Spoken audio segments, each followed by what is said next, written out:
In fact pharma stock last 1 இயராக அதிகமாக fall ஆகாத ஒரு செக்டர். இப்போ இந்த டிஃபென்ஸ் அண்ட் ரயில்வே ஸ்டாக்ஸை இந்த டைமில் வந்து வாங்குறது அப்படின்றது சரியாக இருக்குமா? என்னை பொறுத்த வரைக்கும் டிஃபென்ஸ் அண்ட் ரயில்வேங்கிறது இன்னைக்கு 2025 வாங்குறதை அவாய்ட் பண்ணணுங்கிறது என்னுடைய கருத்து. ஸோ டிஃபென்ஸு, ரயில்வே இதெல்லாம் ஹை பீட்டா செக்டர். ஸோ என்ன ஆகும்னா மார்க்கெட்டோட அதிகமாக மேலே போகும், மார்க்கெட்டோட அதிகமாக இறங்கும். நம்ம பொங்கல் சாப்பிடும்போது மிளகு வரும், நம்ம பாயசம் குடிக்கும்போது முந்திரி வரும். உங்கள் லக்கு பேடாக உங்களுடைய ஃபேவரட்டான டைலாக் இது. ஆமாம், ஃபேமிலி பட்ஜெட்டு தான் நம்மளுக்கு இம்பார்ட்டன்ட். ஃபேமிலி பட்ஜெட்டில் பிளான் பண்ணி, சேவ் பண்ணி, இன்வெஸ்ட் பண்ணி, ரிப்பீட் பண்ணி லாங் டேர்மில் பண்ணாலே ரிட்டர்ன்ஸ். ஒருத்தர் 25 வயசு 30 வயசில் பணக்காரனே ஆக முடியாது. ஒருத்தர் 25 வயசில் பணக்காரன் ஆகிருக்காங்கன்னா அவருக்கு லக்கு இருக்குன்னு அர்த்தம். பட்ஜெட்டுனால நீங்கள் பணக்காரனாக ஆக போகிறது இல்லை, 10,000 20,000 போகிறதுனால நீங்கள் பணக்காரன் ஆக போகிறது. அது வந்து பார்த்தீங்கன்னா நவம்பர்லேருந்தே பார்த்தீங்கன்னா ஒரு 39 லட்சம் ஃபோலியோ வந்து எஸ்ஐபி ஸ்டாப் ஆகிருக்கு.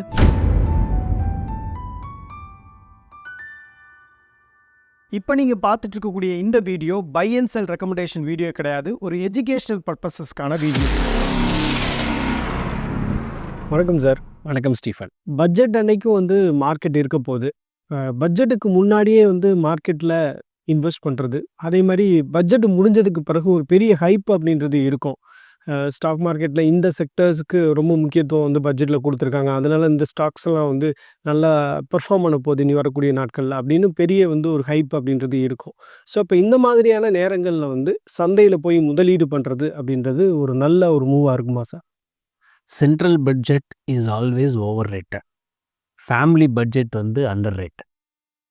ஒரு பட்ஜெட்டுங்கிறது வந்து ஒரு நான் event as for as the investors R concerned. As for us நம்மள மாதிரி ஒரு மிடில் கிளாஸ் பீப்புளுக்கு வந்து இது வந்து ஒரு டைரக்ஷனே தவிர அதை வந்து நம்ம ஒரு மெயின் ப்ரியாரிட்டியாக வச்சு பார்க்கக்கூடாது.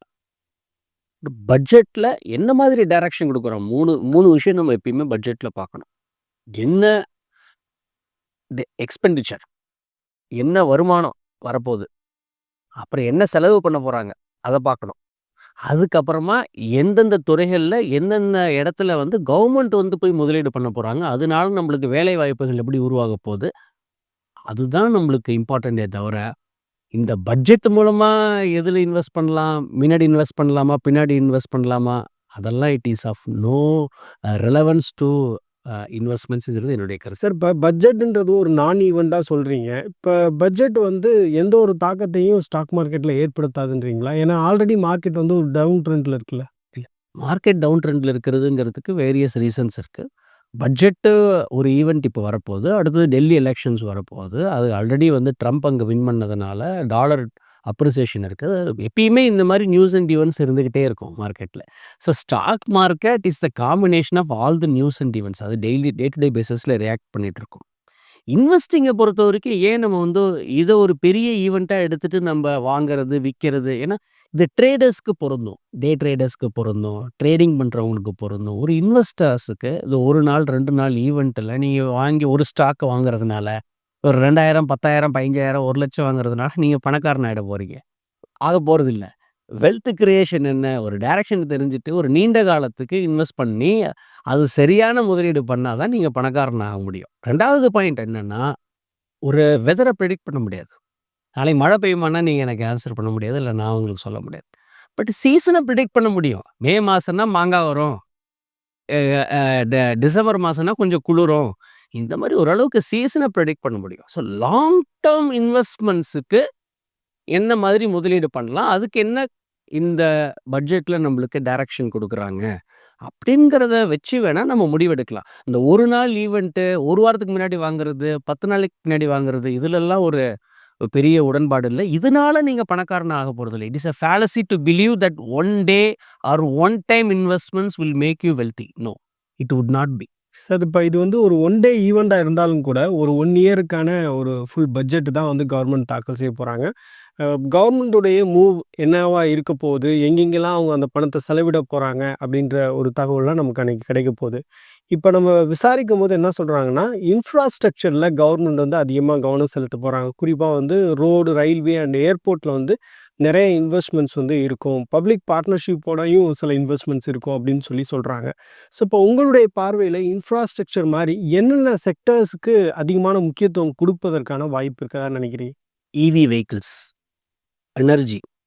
எனர்ஜிக்கு இன்னைக்கு நெறைய முக்கியத்துவம் குடுத்தாகணும். ஏன்னா, இன்னைக்கு காலையில நம்ம எந்திரிச்ச உடனே மொபைல் பார்க்குறோம். ஸோ, மொபைல் பார்க்குறதுக்கு நம்மளுக்கு முக்கியமா பவர் தேவை. இப்ப ஏஐ யூஸ் பண்றோம். எல்லா இடத்துலயும் ஏஐ, ஆர்டிஃபிஷியல் இன்டெலிஜென்ஸ். இந்த ஆர்டிஃபிஷியல் இன்டெலிஜென்ஸ்ங்கிறது 365 டேஸ் 24 ஹவர் பார் 7. இதுக்கு நம்மளுக்கு பவர் தேவைப்படுது. ஸோ, ஆல்டர்னேட்டிவ் எனர்ஜி நம்மளுக்கு டெஃபினட்டா தேவை. So, EV vehicles, solar plant, energy ரிலேட்டடா டெஃபினட்டா ஏதாவது பண்ணுவாங்கங்கிறது என்னுடைய நம்பிக்கை. But coming back to the original question நீங்க கேட்டது, பட்ஜெட்டு வச்சு இது பண்ணுவாங்களான்னா, இப்ப நம்மளுக்கு பட்ஜெட்டுனால தான் நம்ம தெரிஞ்சுக்கணுங்கிற அவசியம் கிடையாது. இப்ப நவம்பர் வரைக்கும் வந்து நான் ஆல்மோஸ்ட் வந்து கவர்மெண்ட் சொல்லியிருக்காங்க. 18,00,000 கோடி செலவு பண்ணியிருக்காங்க. ம அ 18,00,000 கோடி வரவு வந்திருக்கு. 27,00,000 கோடி செலவு பண்ணியிருக்காங்க. 8,00,000 கோடி டெபிசிட்ல இருக்கும். இந்த 8,00,000 கோடி டெபிசிட்ல ஆல்ரெடி ஆர்பிஐ ஒரு 2,00,000 கோடி டிவிடெண்டா குடுத்துருக்காங்க. உபரி குடுத்துருக்காங்கன்னு சொல்லியிருக்காங்க. ஸோ ஆல்மோஸ்ட் நம்மளுக்கு என்ன கவர்மெண்ட் டெபிசிட் என்ன? எங்கேருந்து வருமானம் வருது? டாக்ஸ் எவ்வளோ கலெக்ட் பண்ண போறாங்க? இதெல்லாம் ஓரளவுக்கு நம்மளுக்கு ஒரு தெரிஞ்ச விஷயம். இன்ஃப்ராஸ்ட்ரக்சர் கன்டினியூவஸா வந்துகிட்டே தான் இருக்கும். 2025 இல்ல, 26 இல்ல, 27 இல்ல. இன்ஃப்ராஸ்ட்ரக்சர்ங்கிறது ஒரு ஆன்கோயிங் ஸ்டோரி. இன்ஃப்ராஸ்ட்ரக்சர் உங்களுக்கு ஃபார்மா, ஆ கேப்பிட்டல் எக்ஸ்பெண்டிச்சர் என்ன பண்றாங்கங்கிறத பார்க்கணும். இந்த வருஷம் கேப்பிட்டல் எக்ஸ்பெண்டிச்சர்னா மெயினா வந்து டிஃபென்ஸ்.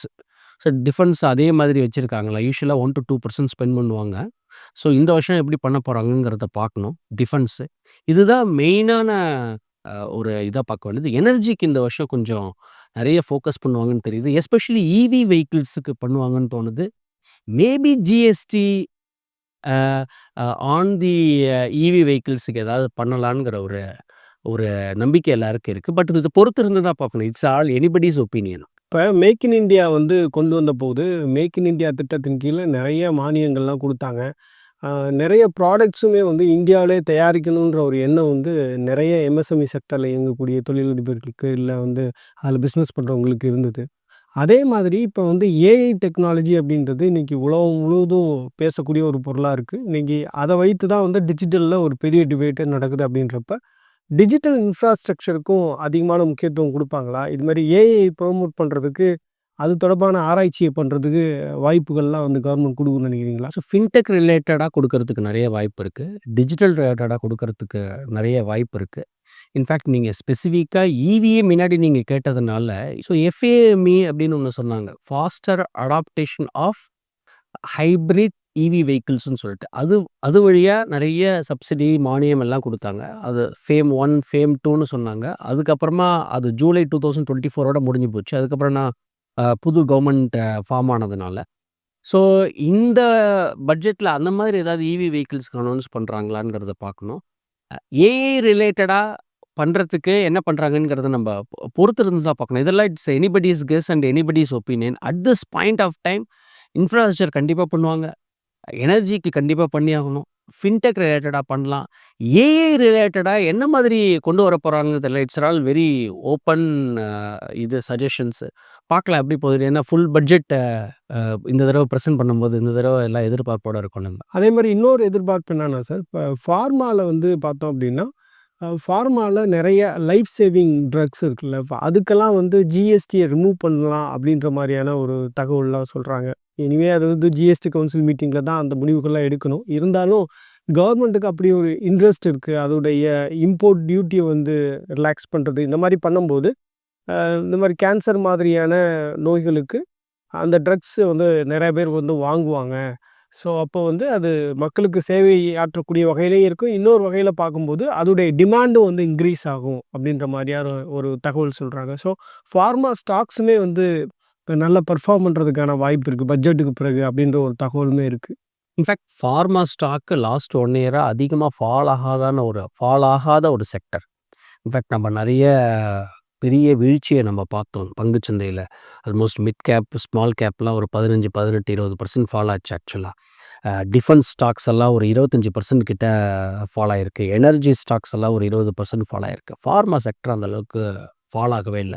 எப்பயுமே இந்த மாரி ஒரு பங்குச்சந்தை பெரிய வீழ்ச்சியும் போதோ, இல்ல ஒரு பெரிய ஈவென்ட்டும் போதே ஃபார்மா அண்ட் ஐடி வந்து ஓரளவுக்கு டிஃபென்சிவான செக்டர். எப்பல்லாம் ருப்பி இது மாதிரி பெருசா ஃபால் ஆகுதோ 85லேருந்து 86 வந்தது. 86, 60 பார்த்தோன்னா, ஸோ ருப்பி ஃபால் ஆகும்போதோ, இந்த மாரி ஒரு அன்சர்டனிட்டி இருக்கும்போது, மக்கள் வந்து ஃபார்மா செக்டரையும், ஐடி செக்டரையும் தான் நெறைய பேரு ஹோல்ட் பண்ணுவாங்க. Pharma sector likely to do well actually in an uncertain period like what we are seeing in 2025. Sir இப்போ பொதுவா இந்த பட்ஜெட் அப்போ வந்து 2 ஸ்டாக்ஸ பத்தி ரொம்ப காமனா இல்ல ஒரு 2 செக்டர்ஸ பத்தி அதிகமா பேசுவாங்க. ஒண்ணு வந்து டிஃபென்ஸ், இன்னொன்னு வந்து ரயில்வே. ஸோ இப்போ அந்த டிஃபென்ஸ் அண்ட் ரயில்வே ஸ்டாக்ஸ இந்த டைம்ல வந்து வாங்குறது அப்படின்றது சரியா இருக்குமா? என்ன பொறுத்தவரைக்கும் டிஃபென்ஸ் அண்ட் ரயில்வேங்கிறது இந்த இந்த இன்னைக்கு 2025ல வாங்குறத அவாய்ட் பண்ணணுங்கிறது தான் என்னுடைய கருத்து. டிஃபென்ஸ் பார்த்தீங்கன்னா, கடைசி ஒரு ஒரு ஒரு 6 மாசமா பார்த்தீங்கன்னா, ஆல்மோஸ்ட் 20%க்கு மேல ஃபால் ஆயிருக்கு ஆக்சுவலா. எப்பயுமே முதலீடு வந்து என்ன பண்ணணும்னா, நான் சொல்றது ஒரு தடவ இன்வெஸ்ட் பண்றவங்க. நான் சொல்றது வந்து ஒரு நடுத்தர மக்கள். எப்பயும் இழப்பு கம்மியா இருக்கிற முதலீடா நம்ம பண்ணணும். ஸோ டிஃபென்ஸு, ரயில்வே இதெல்லாம் ஹை பீட்டா செக்டர். ஸோ என்ன ஆகும்னா, மார்க்கெட்டோட அதிகமா மேல போகும், மார்க்கெட்டோட அதிகமா இறங்கும். நம்ம பொங்கல் சாப்பிடும்போது மிளகு வரும், நம்ம பாயாசம் குடிக்கும்போது முந்திரி வராது. உங்க லக்கு பேடா உங்களுடைய ஃபேவரட்டான டயலாக் இது. ஆமா. ம். ஸோ உங்களுக்கு லக்கு பேடா இருந்ததுன்னா, பெரிய பீட்டிங் இருக்கும். Plus already over valued stocks. டிஃபென்ஸ்ல உங்களுக்கு அதிக கவுண்டர்ஸே கிடையாது. எத்தனை கம்பெனி லிஸ்ட் ஆயிருக்கு? நீங்க ஏஐ பத்தி கேட்டீங்க. நீங்க எனர்ஜி பத்தி கேட்டீங்க. எத்தனை கம்பெனிஸ் லிஸ்ட் ஆயிருக்குங்கிறத பார்க்கணும். ஸோ நெறைய விஷயம் நம்ம மக்கள் தெரிஞ்சுக்கணுங்கிற அவசியம் கிடையாது. என்னன்னா, எத்தனை செக்டர்ஸ் லிஸ்ட் ஆயிருக்கு? எத்தனை கம்பெனி லிஸ்ட் ஆயிருக்கு? அதுல நம்மளுக்கு என்ன ஆப்பர்ச்சுனிட்டி இருக்கு முதலீடு பண்றதுன்னு பார்த்தா, டிஃபென்ஸ் ஒரு பிராட் பேஸ்டு கிடையாது. ஸோ இது மாரி இப்பல்லாம் ஒரு பிராட் பேஸ்டு இல்லையோ, ஒரு நேரோ செக்டரோ நம்ம பார்த்து தடவ முதலீடு பண்றவங்க பத்திரமா முதலீடு பண்ணா, ஒரு ரூ. 1,00,000 முதலீடு பண்றீங்க. சப்போஸ் ஒரு 30% ஃபால் ஆச்சுன்னா எவ்வளோ வரும்? சொல்லுங்களேன். ரூ. 1,00,000 கீழ போச்சுன்னு வச்சுக்கங்க. 30% கீழ போயிடுச்சு. அப்ப எவ்வளோ வரும்? 70,000 திருப்பி 30% மேல போகுது 70,000த்துல. எவ்வளோ உங்களுக்கு கிடைக்கும்? 1,00,000. எப்படி 1,00,000 கிடைக்கும்? 70,000த்துல 30% 91,000 தானே வரும். நீங்க 40% மேல போனா தான் நீங்க போட்ட பணமே வரும். ஸோ, அதனால தான் இன்னைக்கு நெறைய பேர் ஃபிக்ஸட் டெபாசிட் இன்னைக்கு சேஃபா வச்சுக்கிறதுக்கு காரணம் என்னன்னா, முதலீடுடைய பிரின்சிபலே don't lose money. So, high beta sector, ஒரு நேரோ செக்டரு, டிஃபென்ஸு இந்த மாதிரி செக்டர்ஸ் எல்லாம் நம்ம அவாய்ட் பண்றது. எஸ்பெஷலி இது மாரி ஒரு ஒரு ஈவென்ட் இருக்கு இல்லையா? ரயில்வே, இது நம்மளுக்கு தெரியும். ரயில்வே செக்டர் ஒண்ணு மேல போகும், ரயில்வே செக்டர் 2ல கீழ வரும். இல்ல டிஃபென்ஸ் மேல போகும், இல்ல டிஃபென்ஸ் கீழ வரும். இந்த மாரி ஒரு பெரிய ஈவென்ட் இருக்கிற சமயத்துல, ஒரு புத்திசாலியான முதலீட்டாளரா இருந்தா இத அவாய்ட் பண்ணிட்டு, நியூஸ் எல்லாம் கொஞ்சம் சப்சைட் ஆனதுக்கு அப்புறம், நிதானமா முதலீடு பண்றது தான் புத்திசாலித்தனம். சார் இப்போ ரயில்வே பத்தி பேசும்போது இந்த வந்தே பாரத்த பத்தி பேசுறாங்க. வந்தே பாரத் ரயில்கள் வந்து இன்னும் ஒரு 400 ரயில்கள் வந்து உருவாக்க போறாங்க. அப்போ வந்து ரயில்வே ஸ்டாக்ஸ்லாம் வந்து பெட்டரா பெர்ஃபார்ம் பண்ணும். ஏன்னா, அதுக்கான காம்போனன்ட்ஸ் எல்லாம் இந்த கம்பெனிஸ்லேருந்து தானே வாங்கணும். அப்படின்ற ஒரு ஜஸ்டிஃபிகேஷன் குடுக்குறாங்கல்ல. இணையத்தில வந்து நெறைய பேர் இன்ஃப்ளூயன்சர்ஸா பேசக்கூடியவங்க ஒரு ஜஸ்டிஃபிகேஷன் குடுக்குறாங்க. ஸோ இத எப்படி நம்ம புரிஞ்சுக்கிறது? நீங்க வந்து வாங்க வேணான்றீங்க. இல்ல, வாங்க வேணாம்னு சொல்றதுக்கு ரீசன் முதல்ல சொல்றேன். Price is what we pay and value is what we get. இப்போ போயஸ் கார்டன் நல்ல இடம் தான். ரூ. 1,00,000 குடுத்து ஸ்கொயர் ஃபீட் குடுத்து வாங்கக்கூடாது. அது ரூ. 1,00,000 போகும். 20 வருஷம் கழிச்சு, 25 வருஷம் கழிச்சு போகும். த பாயிண்ட் ஹியர் இஸ் எல்லா குவாலிட்டி ஸ்டாக்கும் எந்த பிரைஸ்லயும் வாங்கணுங்கிற அவசியம் கிடையாது. ஒரு நிஃப்டி 50ல எடுத்துக்கலாம். நிஃப்டி 50ல யூசுவலா நம்ம ஸ்டாக்க பத்தி பேசுறது கிடையாது. ஒரு நிஃப்டி 50ல ஒரு பெரிய பேங்க் எடுத்துக்கங்க. கடைசி 5 வருஷம் நீங்க எஸ்ஐபி பண்ணியிருந்தீங்கன்னா, நிஃப்டி 50யோட கம்மியான ரிட்டர்ன்ஸ். ரிலையன்ஸ் இண்டஸ்ட்ரீஸ் எடுத்துக்கங்க. நிஃப்டி 50யோட கம்மியான ரிட்டர்ன்ஸ். 5 வருஷம் தான் நான் சொல்றது. 5 வருஷம்ங்கிறது ஏன் நம்ம 5 வருஷம் எடுத்துக்கிறோம்னு சொன்னா, 5 வருஷமா தானே நெறைய பேர் டீமேட் அக்கவுண்ட் ஓப்பன் பண்ணியிருக்காங்க. 5 வருஷமா தானே நெறைய நீங்க சொல்ற இன்ஃப்ளூயன்சர்ஸ்லாம் நெறைய பேர் வந்திருக்காங்க. கடைசி 5 வருஷமா அந்த ஸ்பெசிஃபிக்கா ஒவ்வொரு ஸ்கீம வாங்கும்போது, ஒவ்வொரு ஸ்கிரிப்ப வாங்கும்போது அதில ரிஸ்க் ஜாஸ்தி. ஸோ, நான் சொல்றது வந்து Tata consultancy services, Reliance industries, HDFC bank இதெல்லாம் ஒரு பெரிய நிறுவனம். இந்த பெரிய நிறுவனத்தில நீங்க கொஞ்சம் கொஞ்சமா மாசம் எஸ்ஐபி பண்ணியிருந்தாலே, நீங்க நிஃப்டியோட கம்மியான ரிட்டர்ன்ஸ் தான் உங்களுக்கு வந்திருக்கும். த பாயிண்ட் ஹியர் இஸ் அது நல்லா பண்ணாதுங்கிறத நான் சொல்லவே இல்ல. Performance is always relative and it is not absolute. Point என்ன இன்னைக்கு ஒரு ஸ்டாக்கு, 2 ஸ்டாக்கு இத பண்றேன், அத பண்றேன். இண்டெக்ஸ வாங்கிக்கங்க. ஃப்ளெக்ஸி கேப்ப வாங்கிக்கங்க. பாஸ்கெட் ஆஃப் ஸ்டாக்ஸ் வச்சுக்கோங்க. டிஃபென்ஸ் இருக்கும், ரயில்வே இருக்கும், ஃபார்மா இருக்கும், ஐடி இருக்கும், இன்ஜினியரிங் இருக்கும், பேங்க்ஸ் இருக்கும். எல்லாம் வச்சுக்கிற ஒரு இண்டெக்ஸ வாங்குறது புத்திசாலித்தனமா? ஒரே ஒரு செக்டர வாங்கி, ஒண்ணு வந்தா பெருசா இருக்கும். போனா எல்லாமே போயிருங்கிற மாரி வச்சுக்கிறது புத்திசாலித்தனம். அது அந்த கேள்விய நான் உங்களுக்கே விட்டுர்றேன். சரி உங்களுடைய பட்ஜெட் எக்ஸ்பெக்டேஷன்றது என்னவா இருக்கு? என்ன பொறுத்தவரைக்கும் ரொம்ப சிம்பிள் சார். பட்ஜெட்ல ஒரு டைரக்ஷன பார்த்துக்கிட்டு, நம்பளுடைய ப சென்ட்ரல் பட்ஜெட்ட ரொம்ப ஓவரா ஃபோக்கஸ் பண்ணிட்டு ஃபேமிலி பட்ஜெட்ட விட்டுறக்கூடாது. ஃபேமிலி பட்ஜெட் தான் நம்மளுக்கு இம்பார்ட்டன்ட். ஃபேமிலி பட்ஜெட்டில் பிளான் பண்ணி, சேவ் பண்ணி, இன்வெஸ்ட் பண்ணி, ரிப்பீட் பண்ணி, லாங் டேர்மில் பண்ணாலே ரிட்டர்ன்ஸ் வரும். இந்த ஒரு 10,000 வாங்குறேன், 2,000 வாங்குறேன், 5,000 வாங்கினேன். முதல்ல வெல்த் கிரியேஷனே முதல்ல மக்கள் கிளியராக புரிஞ்சுக்கணும். ஒருத்தர் 25 வயசு 30 வயசில் பணக்காரனே ஆக முடியாது. ஒருத்தர் 25 வயசில் பணக்காரன் ஆகிருக்காங்கன்னா அவருக்கு லக் இருக்குன்னு அர்த்தம். அவர் அப்பா அம்மா சொத்தோ இல்லை வேறு ஏதாவது இன்ஹெரிட் பண்ணியிருக்காருன்னு அர்த்தம். ஒருத்தர் 25 வயசுக்காரர் 25 வருஷம் ஒருத்தர் ஒர்க் பண்ணாமல் நல்லா ஏர்ன் பண்ணாமல் 25 வருஷம் வேணாம், அட்லீஸ்ட் 20 வருஷம் 20 வருஷம் நல்லா ஒர்க் பண்ணாமல் நல்லா ஏர்ன் பண்ணாமல் அதை ப்ரூடெண்ட்டாக சேவ் பண்ணாமல் அதை ஒழுங்காக முதலீடு பண்ணாமல் ஒருத்தரால் பணக்காரன் ஆகவே முடியாது. ஸோ இது நல்லா உள்வாங்கிக்கணும். ஸோ பட்ஜெட்டுனால நீங்கள் பணக்காரன் ஆக போகிறதில்ல, 10,000 20,000 போகிறதுனால நீங்கள் பணக்காரன் ஆக போகிறதில்ல. So wealth creation is equal to capital you bring in and prudently saving and investing for a longer term. அதுக்கப்புறமா ரிட்டர்ன்ஸ். அதுதான் சொல்கிறேன், பிஎன்ஆர் பை 100 கிடையாது. 1+r whole power n. Time is on the exponential. நியூமரேட்டர்லையும் இல்லை டினாமினேட்டரும் இல்லை. காலம் கொடுக்க கொடுக்க even a worst performing fund, ஒரு ஒஸ்ட் பர்ஃபார்மிங் இண்டெக்ஸ் ஒரு 10-12% ரிட்டர்ன்ஸ் கூடியான லாங் டேர்ம் பெரிய ரிட்டர்ன்ஸாக இருக்கும். ஸோ அதுக்கு என்ன நம்மளுக்கு தேவை? என்னுடைய பட்ஜெட்டை பொறுத்த வரைக்கும் பிளான் பண்ணணும், சேவ் பண்ணணும், இன்வெஸ்ட் பண்ணணும், ரிப்பீட் பண்ணணும். லாங் டேர்முக்கு பேஷன்ஸ், லாங் டேர்முக்கு டிசிப்ளின், லாங் டேர்முக்கு ஃபோக்கஸ், பிடிஎஃப்பை ஃபாலோ பண்ணும். சார், யூனியன் பட்ஜெட்டை விட்டு தள்ளுங்க, ஃபேமிலி பட்ஜெட்டில் கான்சன்ட்ரேட் பண்ணுங்க அப்படின்னு சொல்கிறீங்க. இப்போ நம்ம வந்து ஜனவரி மந்த்தை பார்த்தோம்னா சார், ஜனவரியில் தான் வந்து எஸ்ஐபி ஸ்டாப்பேஜ் அதிகமாக இருக்குது அப்படின்றது சொல்கிறாங்க. என்ன ரீசன் நீங்கள் நினைக்கிறீங்க? என்னென்னா கடைசி ஒரு வருஷம் ரிட்டர்ன்ஸை பார்த்துட்டு தான் எப்பயும் முதலீட்டாளர் வருவாங்க. இப்போ கடைசி ஒரு வருஷம் இன்றைக்கி தேதியில் நீங்கள் எடுத்துக்கிட்டிங்கன்னா small cap 6% returns, mid cap 8% returns, index எடுத்துக்கிட்டிங்கன்னா 6% 7% ரிட்டர்ன்ஸ். கடைசி ஒரு வருஷம் 20% 30% இருக்கும்போது எல்லாரும் வருவாங்க. கடைசி 2 வருஷம் ரிட்டர்ன்ஸ் இருந்தால் எல்லாரும் வருவாங்க. எப்பெல்லாம் ரிட்டர்ன்ஸ் இல்லையோ அப்போ ஸ்டாப் பண்ணிவிடுவாங்க, எஃப்டிக்கு போயிடுவாங்க. எப்பயுமே முதலீட்டாளர்கள் என்ன பண்ணணும்னா பிரெயினே யூஸ் பண்ணவே கூடாது. எல்லாருக்கும் வந்து இந்த இந்த இந்த இந்த ஸ்டொமக் தான் ரொம்ப இம்பார்ட்டன்ட் இன்வெஸ்டிங்கை பொறுத்த வரைக்கும். ஏன்னா உங்களால் இழப்பை எவ்வளோ தாங்க முடியும்னு பார்க்கணும். ஸோ இழப்பை தாங்க முடியாமல் ரொம்ப பெரிய இன்டெலிஜென்ஸாக நீங்கள் இது பண்ண வேணாம். நிறைய பேரால் இழப்பை தாங்க முடியாது. இருக்கிற பணமும் போயிருண்டா அப்படின்னு சொல்லிட்டு எல்லாரும் எப்படிக்கு மூவ் ஆகிடுவாங்க, இல்லைன்னா எடுத்துருவாங்க. ஸோ இது ஒரு மெயின் ரீசன். இதுக்கு என்ன காரணம்னா எமோஷனல் பிஹேவியர், ஒரு புரிதல் இல்லாததும் ஒரு ஹேண்ட் ஹோல்டிங் இல்லாதது. ஏன்னா நிறைய ஃபஸ்ட் டைம் இன்வெஸ்டர்ஸுக்கு இப்போ தானே பார்க்குறாங்க, இப்போ தானே டிமேட் அக்கௌண்ட் ஓப்பன் பண்ணியிருக்காங்க, இப்போ தானே மார்க்கெட் கடைசி 3 வருஷமாக நல்லா பர்ஃபார்ம் பண்ணிச்சு, இப்போ தானே ஒரு ஃபாலை பார்க்குறாங்க, ஒரு சரிவு இப்போ தானே பார்க்குறாங்க. ஸோ அதுக்கு தான் ஒரு ஃபினான்ஷியல் அட்வைசரை வச்சுக்கிட்டு ஒரு லாங் டேர்ம் முதலீடு பண்ணால் இதை புரிஞ்சுக்கிறதுக்கு இவங்களுக்கு 5 வருஷம் ஆகிடும். இந்த 5 வருஷத்துக்குள்ளே அவங்க 5 வருஷம் டைம் விட்டுடுவாங்க. ஆக்சுவலாக மூணாவது வந்து பார்த்தீங்கன்னா நவம்பர்லேருந்தே பார்த்தீங்கன்னா ஒரு 39 லட்சம் ஃபோலியோ வந்து எஸ்ஐபி ஸ்டாப் ஆகிருக்கு. பட் எஸ்ஐபி ஸ்டாப் ஆகிருக்குன்னு சொன்னால் ஃப்ரெஷ் ஃபோலியோஸ் நிறைய ரெஜிஸ்டர் ஆகிருக்கு. ஆக்சுவலாக முதலீடு பண்ணுறவங்க பண்ணிக்கிட்டே தான் இருப்பாங்க, தேவைக்கு உள்ளவங்க எடுத்துக்கிட்டே இருப்பாங்க. பட் இது எனக்கு தெரிஞ்ச வரைக்கும் ஒன்றும் கன்சர்ன் இல்லை. எப்போ இது வந்து கண்டினியூவஸாக ஸ்டாப் ஆகுது, எப்போ மியூச்சுவல் ஃபண்ட்ஸால் கலெக்ட் பண்ண முடியாமல் இருக்குது. ஏன்னா மியூச்சுவல் ஃபண்ட் வந்து ஒரு பெரிய சப்போர்ட் டு ஸ்டாக் மார்க்கெட். கடைசி ஒரு 3 வருஷத்தில் பார்த்தீங்கன்னா இந்த எஸ்ஐபி 15,000 கோடியிலேருந்து 20,000 கோடியிலேருந்து இப்போ ஆல்மோஸ்ட் 24,000 25,000 கோடி மாதம் கலெக்ட் ஆகிட்டு இருக்கு. ஸோ ஒரு மாதத்துக்கு 25,000 கோடின்னா ஒரு வருஷத்துக்கு 3 லட்சம் கோடி.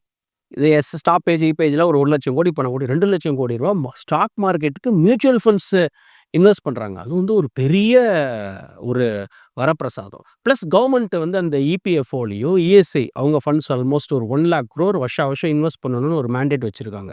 ஸோ இந்த இபிஎஃப்ஓ பணமோ இஎஸ்ஐ பணமோ ப்ளஸ் திஸ் மியூச்சுவல் ஃபண்ட் எஸ்ஐபின்னு தான் ஸ்டாக் மார்க்கெட்டை காப்பாற்றிக்கிட்டு இருந்தது. இன்ஃபேக்ட் 3.5 லட்சம் கோடி ஜனவரியில் மட்டும் இந்த மாதம் பார்த்தீங்கன்னா 60,000 கோடி செல் பண்ணியிருக்காங்க ஃபாரின் இன்ஸ்டியூஷன் இன்வெஸ்டர்ஸ். இந்த 60,000 கோடியும் ஆல்மோஸ்ட் மியூச்சுவல் ஃபண்ட்ஸ் அப்சர்வ் பண்ணியிருக்கு, உங்களுக்கு ரீட்டைல் இன்வெஸ்டர்ஸ் அப்சர்வ் பண்ணியிருக்கு. ஸோ எனக்கு தெரிஞ்ச வரைக்கும் மியூச்சுவல் ஃபண்ட்ஸ் கலெக்ட் பண்ணுற வரைக்கும் ஒன்றும் ப்ராப்ளம் இல்லை. இந்த மாதிரி ஸ்டாப்பேஜ் இருக்க தான் இருக்கும் உங்களுக்கு. சார், இப்போ மியூச்சுவல் ஃபண்டை பற்றி பேசும்போது மியூச்சுவல் ஃபண்டில் வந்து ஒரு 5 கோடி பேர் வந்து முதலீடு பண்ணுறாங்க அப்படின்றது தான் இப்போ இருக்கக்கூடிய தகவலாக இருக்குது. இப்போ மியூச்சுவல் ஃபண்ட் வந்து ஒரு நல்ல சிறந்த இன்வெஸ்ட்மெண்ட் அப்படின்னு எல்லாரும் பேசும் பொழுது, இப்போ இதை இன்னும் அதிகமாக ப்ரொமோட் பண்ணுறதுக்கு கவர்மெண்ட் இந்த பட்ஜெட்டில் ஏதாவது அறிவிப்புகள் வெளியிடுவாங்களா? வெளியேறதுக்கு நிறைய வாய்ப்புகள் இருக்குது. அதுதான் நாங்கள் எல்லோரும் கேட்டிருக்கோம். எல்லோரும் இந்த நியூ டேக்ஸ் ரிஜைம் போகிறதுனால அதிகமாக சேவ் பண்ணுறதில்ல. இந்த இஎல்எஸ்எஸ்ங்கிற கேட்டகரி வந்து வந்து பெரிய உபயோகமாக இல்லை. அந்த கேட்டகரியில் நம்ம கேட்டிருக்கோம். பாண்ட் ஃபண்ட், டெட் ஃபண்ட் இதிலெல்லாம் டாக்ஸேஷன்ஸ் வந்து என்ன எஃப்டியோட ஈக்குவல் பண்ணதுனால, அத அந்த யாருமே இப்ப எல்லாரும் ஈக்விட்டிக்கு போறாங்களே தவிர, ஈக்விட்டி ரிலேட்டட் மியூச்சுவல் ஃபண்ட்ஸுக்கு போறாங்களே தவிர, அதர் அசெட் கிளாஸே அப்படியே விட்டுட்டாங்க ஆக்சுவலா. ஸோ அதில ஏதாவது டாக்ஸேஷன் ஏதாவது பண்றாங்களாங்கிறத பார்க்கணும். இந்த மாரி நெறைய விஷயங்கள ப முன்னிறுத்தி AMFI association of mutual funds for India கேட்டிருக்காங்க. ஸோ அது என்ன பண்ண போறாங்கங்கிறத நம்ம பொறுத்திருந்து தான் பார்க்கணும் ஆக்சுவலா. சார், இப்போ நம்ம மியூச்சுவல் ஃபண்டை பற்றி பேசும்பொழுது இந்தியாவுடைய மக்கள் தொகை அப்படின்றது ஒரு 140 கோடி மக்கள் தொகையாக சொல்கிறாங்க. மியூச்சுவல் ஃபண்டில் எத்தனை பேர் இன்வெஸ்ட் பண்ணியிருக்காங்கன்னு பார்க்கும்போது 5 கோடி பேர் தான் மியூச்சுவல் ஃபண்டில் இதுவரை இன்வெஸ்டே பண்ணியிருக்காங்க அப்படின்ற தகவல் தான் இருக்குது. அப்படின்றப்ப இந்த பட்ஜெட்டில் மியூச்சுவல் ஃபண்டை ப்ரொமோட் பண்ணுறதுக்கு கவர்மெண்ட்டே ஏதாவது நடவடிக்கைகள் எடுப்பாங்கன்னு நினைக்கிறீங்களா? எடுக்கணும். இன்ஃபேக்ட் மியூச்சுவல் ஃபண்டுங்கிறது ஒரு எவால்விங் இண்டஸ்ட்ரி. லாஸ்ட் ஒரு 15 வருஷமா தான் மியூச்சுவல் ஃபண்ட்ஸ் நல்ல ஒரு awareness thanks to the media like you இப்போ நிறைய பேர் மியூச்சுவல் ஃபண்ட்ஸ்குள்ளே வராங்க. பட் என்ன ஒரு ஐரணி என்னென்னா, இந்த ஆன்லைன் கேம்ஸ் எல்லாம் இருக்கு இல்லையா, ட்ரீம் லெவனு, அந்த ஃபேண்டசி கேம்ஸ் அதுலலாம் 10 கோடி 15 கோடி பேர் ஆன்லைன்னா குயிக்காக பணம் பண்ணணும்னு நினச்சி அதுலெல்லாம் நிறைய ரெஜிஸ்ட்ரேஷன் இருக்குது. மியூச்சுவல் ஃபண்ட்ஸில் பார்த்தீங்கன்னா 5 கோடி பேர் தான் இருக்குது. So coming back to the point, இந்த வருஷம் இந்த இஎல்எஸ்எஸ் அந்த நியூ டேக்ஸ் ரெஜிம் போயிட்டாங்கன்னா நிறைய பேர் இஎல்எஸ்எஸ்ஸை சூஸ் பண்ண மாட்டேங்கிறாங்க. So taxation wise mutual fund இண்டஸ்ட்ரிக்கு ஏதாவது பண்ணுவாங்களாங்கிறத நம்ம பார்க்கணும். இன்ஃபேக்ட் அப்புறம் பாண்ட் ஃபண்டு வந்து ஈக்குவல் டு ஃபிக்ஸட் டெபாசிட்ஸ் மாதிரி ஆக்கிட்டாங்க in terms of taxation. So அதனால் இன்ஃப்ளோ இந்த பாண்ட் மார்க்கெட்டு ரொம்ப கம்மியாக இருக்குது இன்ஃபேக்ட். ஸோ இந்த டெட் ஃபண்ட்ஸ் ரிலேட்டட் டாக்ஸேஷன் ஏதாவது பண்ணுவாங்களான்னு தெரியல, இது பொறுத்திருந்து தான் பார்க்கணும். பட் அதர்வைஸ் நிறைய எக்ஸ்பெக்டேஷன்ஸ் இருக்குது இந்த மியூச்சுவல் ஃபண்ட்ஸுக்கு. என்ன பண்ணுறாங்க இந்த பட்ஜெட்டில் ஆல்டர்னேட்டிவாக சார், இப்போ வந்து எல்லாரும் பேங்கை பார்த்து தான் இந்த கேள்வியே கேட்குறாங்க. ஃபிக்ஸ்டு டெபாசிட்டுக்கான இன்ட்ரெஸ்ட் வந்து ஏன் அதிகப்படுத்தக்கூடாது அப்படின்ற கேள்வி தொடர்ச்சியாக இருந்துக்கிட்டே இருக்குது. ஸோ அந்த மாதிரி ஏதாவது ஸ்பெஷல் அனௌன்ஸ்மெண்ட் வந்து இருக்குமா? சீனியர் சிட்டிசனுக்கு இருக்குமான்னு தெரியல. போன வருஷம் தான் சீனியர் சிட்டிசனுக்கு 15 லட்சத்துலேருந்து 30 லட்சம் வரைக்கும் பண்ணலாம் எஸ்சிஎஸ்எஸ் சொன்னாங்க. ஸோ ஒரு ஹஸ்பண்ட் அண்ட் ஒய்ஃப் இருந்தாங்கன்னா 30 லட்சம் 60 லட்சம் ரூபா 8.2% சாவரின் ஃபிக்ஸ் டெபாசிட். இந்த சென்ஸ் என்ன ஆனாலும் நோட்டை பிரிண்ட் பண்ணியாவது உங்களுக்கு பணத்தை கொடுத்துருவாங்க. அது போன வருஷம் அனௌன்ஸ் பண்ணாங்க. ஃபிக்ஸட் டெபாசிட் ரேட்டை இன்க்ரீஸ் பண்ணுறதும் டிக்ரீஸ் பண்ணுறதும் எக்கானமியை பொறுத்து இருக்குது ஆக்சுவலாக. ஃபிக்ஸட் டெபாசிட் ரேட்டை இன்க்ரீஸ் பண்ணால் என்ன ஆகும்னா, கார்ப்பரேட் பாரோயிங் ஜாஸ்தி ஆகிடும். கார்ப்பரேட் பாரோயிங் ஜாஸ்தி ஆகுதுன்னா வேலை வாய்ப்பு கம்மியாகும். ஸோ ஒரு நாட்டில் இன்ட்ரெஸ்ட் ரேட் மேலே அதிகமாக இருக்குங்கிறது வந்து it is not a good sign for the job market and for the economy. So fixed deposit நம்மளாம் கம்மியாக இருக்கணும்னு தான் வேண்டிக்கணும். ஏன்னா அதுதான் எக்கானமிக்கு நல்லது. அதுதான் உங்களுக்கு எம்ப்ளாய்மெண்ட் ஆப்பர்ச்சுனிட்டிஸ் கொடுக்கும். எம்ப்ளாய்மெண்ட் இருந்தால் தானே, வேலை இருந்தால் தானே பொருளாதாரம் இம்ப்ரூவ் ஆகும், ஸ்டாக் மார்க்கெட் இம்ப்ரூவ் ஆகும் உங்களுக்கு. ஸோ ஹை இன்ட்ரெஸ்ட் ரேட்டில் 13% 10%ன்னு வச்சுக்கிட்டிங்கன்னா எப்படி கடனை வாங்குவீங்க? சரி, 10-13% கடனை வாங்கி நான் வந்து ஒரு பிஸ்னஸ் ஒரு 17-18%க்கு பண்ணி அதில் வர லாபத்தை வச்சு நான் ஆட்களை வேலைக்கு எடுத்து it is very so high interest rate is not a good sign for the எக்கானமிங்கிறது என்னுடைய கருத்து. Thank you sir. Thank you Steve. மேலும் ஈடி தமிழ் சேனல்ல வரப்போகும் பிசினஸ் மற்றும் அது ரிலேட்டடான வீடியோவை பார்க்க உடனே கீழே இருக்க சப்ஸ்கிரைப் பட்டனை கிளிக் பண்ணுங்க.